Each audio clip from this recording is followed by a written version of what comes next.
Okay, so I'm making this video pertaining to how me and Monique's been trying or attempting to become content creators, social media influencers, whatever they call it, for about 5 months now.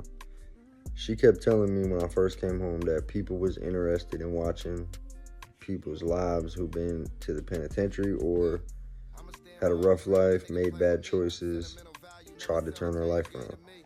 So I took her advice, we tried it, we made a cooking video, it got 1.5 million views, went viral on Facebook. Two of my night terror videos went viral, got like, I want to say around 200,000 views, give or take. Facebook contacted us, monetized us, and we get a little paycheck from them each month. It ain't nothing crazy. Well, she never wanted me to tell the number, but it definitely helps us. Well, why I'm even saying all this and getting to this is we're grateful and lucky that that's happened. And since I had somebody do what they did for me to help us get a lot of these followers, which was Joe Guerrero from After Prison Show, he put me on his show a while back, like a month and a half ago. Well, then last night I had Chad Marks from Blood on the Reservoir TV put me on his show too. So now I'm starting to see a pattern and I'm realizing like maybe I could continue doing this one day. And it's cool because we got 11,000 followers on Facebook, 3,600 on TikTok or YouTube, sorry, a little over 1,000 on our one TikTok, and 850 on our other TikTok. So those are kind of catching up.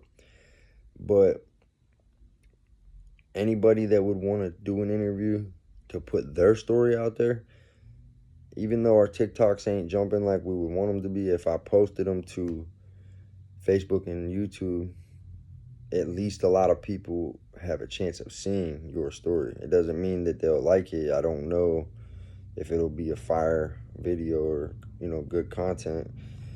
I'm barely learning how to edit everything and all that right now. But I did do one interview on Jacob Gentry, who has been on like 4 different big name channels and has also helped me out a lot. So shout out to him for real. He's a good dude and he got a cool story, so a lot of people want to hear it. So I guess where I'm going with this is, I wanted to explain that anybody that wants to maybe go on, do a 30-minute interview and explain your life from teenager on up, what landed you in prison, what you went through in prison, and what you're doing with your life now, or anything considering like true crime, or on a side note, even paranormal stuff too, I would do as a little side quest or something. But for real, like, I'm into a lot of that stuff, as some of you guys know. Also, what I wanted to say was, we did that last night, me and Chad Marks. And I understand too, there's gonna be some people who are gonna understand where I was coming from with this, and some people that ain't, and I really don't care. It is what it is. I'm about my life and where my journey and my path with my kids is on right now. I'm 35 years old and I'm not trying to be 50, calling myself still a part of an organization and whatnot. But that was the whole point of this video, was that we did the interview, was what it's like being white in a biracial organization. From me being folks, GD. I want to try to get the tag off of my name from the government watch list. From what I understand, you got to write the Ohio Supreme Court and you got to wait like 120 months with no unauthorized group activity. And then you have to cover up like all your tattoos on your body that they have on file. And if you do those 2 things, it's a chance that the senator could take that off of you. I heard that. I don't know how true it is. I would like to do that to be a part of my new life. But we went into some deep shit on there, like what it's like for, white dudes in black gangs, and how you got to go a little bit harder, how you get looked down on by people, how it's hard to have like a trust factor. See, like the thing is with me, even though our city is like 60-40, 60% black, 40% white in Warren City in my area. Same with Youngstown, our whole area. Well, the people I grew up with from different races, like, even a couple Hispanic dudes I knew, and my dude Khalid, Arabic. What I'm saying is, all different. We had a whole mixture of different races, mixed dudes, all that. But when you grow up together, it's different. Like when you go to school from second grade on up, you look at each other different. You are close. You know, we would walk to school together, fight together, kick it with females together. Before I was serious with my girl, but like that's a different kind of bond for a white dude and a black dude. When I went to prison, it became different because they're all don't know me like that, and they want to like see it with their own eyes, and they have trust fact. A lot of it's let's just face it, the world we live in, it's a lot of shit with race going on. It's just as simple as that. And I understand this video is already kind of controversial. I feel like where this is going, but it's true, and that's the whole point of this. I didn't sugarcoat nothing. I didn't put a filter on nothing last night. Uh, I was kind of nervous to do that for some reason, to go in there and do that. I was with the other one too on After Prison Show. It's kind of like stage fright or something. But I did it nonetheless. I did, I went into some things. I tried to keep details out about certain things that I feel like I shouldn't talk about, certain politics. Definitely wasn't never trying to go into no details with no laws and policies, nothing like that. There was a few things I wanted to say, such as stories, or like when we started talking about violations and how your own guys beat your ass, and then right afterwards showing you love and whatnot.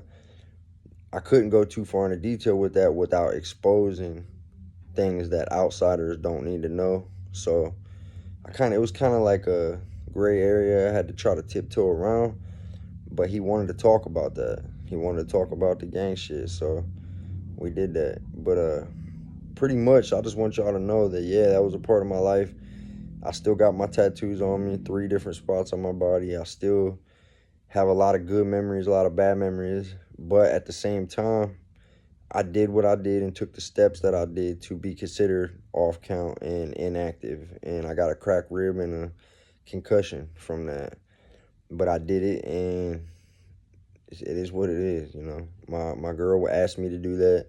I wanted to go to this program, be a part of the Flying High program, and come to Trumbull Walls, the level 3 right here, 7 minutes from my house. In order for me to do that, I had to go 6 months ticket free in the program block at Lebanon. But you can't, it's like a different type of dumbed down block where ain't nothing going on. Well, I was never gonna achieve that being active as I was with the guys. It's just as simple as that. Like, it just never was gonna happen, because every couple days to a week to 2 weeks, something's gonna happen eventually.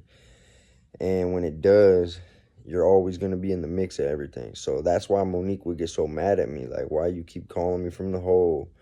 Why you every couple days, you can't call us and this and that. And you're just not learning nothing. I wasn't doing programs or none of that like I should have been. Trying to better myself. I was just doing dumb shit and getting into the mix and partying and into some shit I shouldn't have been. So, like, now that I look back, man, I fucked off 7 years of my life by just deciding that I wanted to just have fun and try to make my time pass by. I ended up getting leveled up from a 2 to a 3. Disciplinary. I got sent to disciplinary for that in Lebanon. It wasn't good, is what I'm saying. So people hearing this, listening, I'm not trying to, definitely not bragging about this, because it ain't cool. And I ain't trying to, it ain't no type of flex or none of that. It's the exact opposite of that, is that I'm not afraid to come on here and say things that a lot of people who are on gangster shit in their life want to say at some point in their life, but they feel like they'll be judged or ridiculed. I just don't care, because my family's too important to me now. And like I said, a lot of people are going to respect this interview and get it like, okay, yeah, I can see where he's coming from. And a lot of other people ain't. They're going to be like, no, that's corny. You should have did this. You shouldn't have did this. Whatever. But this is my life, my future, nobody else's. And it wasn't given back as much as it was taken from me, the way I'll put it. I don't know. But until then, stay safe, stay free. God bless.